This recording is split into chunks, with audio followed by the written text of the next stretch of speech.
समीना पाशा साहिबा, अली अमीन खान गंडापुर ने तो जो मुआहदा हुआ था पीटीआई के मकामी लाहौर वाले ऑर्गेनाइजर्स का और पंजाब हुकूमत का, और हम वो दिखा भी रहे हैं, उस मुआहदे के मुताबिक अली अमीन खान गंडापुर ने 8 सितंबर इस्लामाबाद वाले जलसे में अदा किए हुए अल्फाज पर माफ़ी मांगना थी।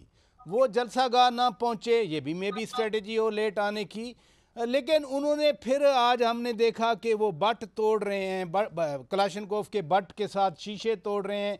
इस बिहेवियर को आप कैसे देखती हैं? और जलसे में शुक्रिया तकरीर भी आपका नहीं की शौकत उन्होंने। राजा साहब, आपने इनवाइट किया आज के प्रोग्राम में। जी बिल्कुल, अली अमीन गंडापुर साहब का अपना एक एग्रेसिव स्टाइल है। वो जब बात भी करते हैं तो उसमें भी वो हमें बाज़-औक़ात गैर मोहतात नजर आते हैं। और अब अमली तौर पर भी अगर वो इस किस्म की कोई हरकत करेंगे कि जी वो खुद बट मार कर शीशे तोड़ रहे हैं जी ट्रक जी। के, या इस तरह की कोई चीज, तो जाहिर है ये कोई बहुत ऐसी काबिल तारीफ बात तो नहीं हो सकती। लेकिन एक चीज जो यहाँ पर देखने वाली है वो ये है कि बाकायदा बज़ाहिर ऐसा नजर आ रहा है कि पंजाब हुकूमत खौफजदा थी अली अमीन गंडापुर साहब की तकरीर के हवाले से। तो इसलिए ये तो उन्होंने अक्लमंदी की कि अटक पुल पर रोकने के लिए कोई बेजा ताकत का इस्तेमाल नहीं किया गया, कोई वहां पर हमने कोई तसादुम अल्हम्दुलिल्लाह नहीं देखा। तो उस तरह की चीज वहां पर तो कोई ऐसी नहीं हुई, कुछ रुकावटें थी थोड़ी बहुत, वो उन्होंने हटा दी।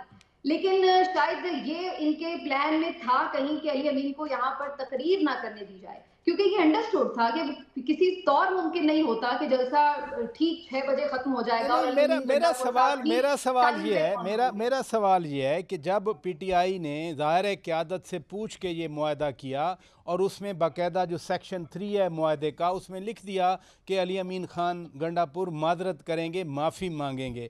आपके ख्याल में अगर वो वक्त पे पहुंच जाते, तकरीर कर लेते, तो वो माजरत करते जैसे उनकी तबीयत है? बिल्कुल भी ना करते। और ये वैसे शर्त ही रखना बड़ी अजीब सी बात है। ये कभी हुआ है कि डिप्टी कमिश्नर जो है वो ये शर्त रख रहे हों कि जी फलां वजीर आला जो है वो माफी मांगेंगे आके? और मतलब डिप्टी सियासी कमिश्नर जमात का क्या मान काम रही है? हो वो उस कोई मुआहदे को, सियासी जमात मान भी रही हो, पीटीआई मान भी रही हो वो उस मुआहदे को। देखिए मसलियतन आप बहुत सारी चीजें पर खामोश हो जाते हैं। अब जाहिर है जो यहाँ पर पीटीआई के अगर कोई रिप्रेजेंटेटिव हो तो वो बता सकते हैं एग्जैक्टली कॉन्वर्सेशन में क्या उन्होंने कहा, क्या कहा, क्यों ये शिक रखी। लेकिन आप ओवरऑल ही उस मुआहदे की, उस एनओसी की अगर लैंग्वेज देखें तो वो कहीं से भी नहीं लग रहा कि कोई गैर जानिबदार इंतजामिया की वो लैंग्वेज है। वो तो बाकायदा एक सियासी फरीक की लैंग्वेज लग रही है जिस तरह से वो शराइत रखी गई है। तो ये तो बहुत अजीब व गरीब और मज़ाक़ा खेज बात थी। ठीक है, अगर किसी को कोई उनकी बात नहीं पसंद आई, आप उसकी तनकीद कर सकते हैं, उसको कंडेम भी कर सकते हैं, और वो किया भी गया है मेरे ख्याल जी से। जी, होता लेकिन रहा है, अब ये मसलसल आप होता रहा है। डिप्टी कमिश्नर ये आके ऑर्डर करें कि नहीं जी आप अब माफी मांगे, और इस तरह ये ना होना था, ना हुआ और ना होगा।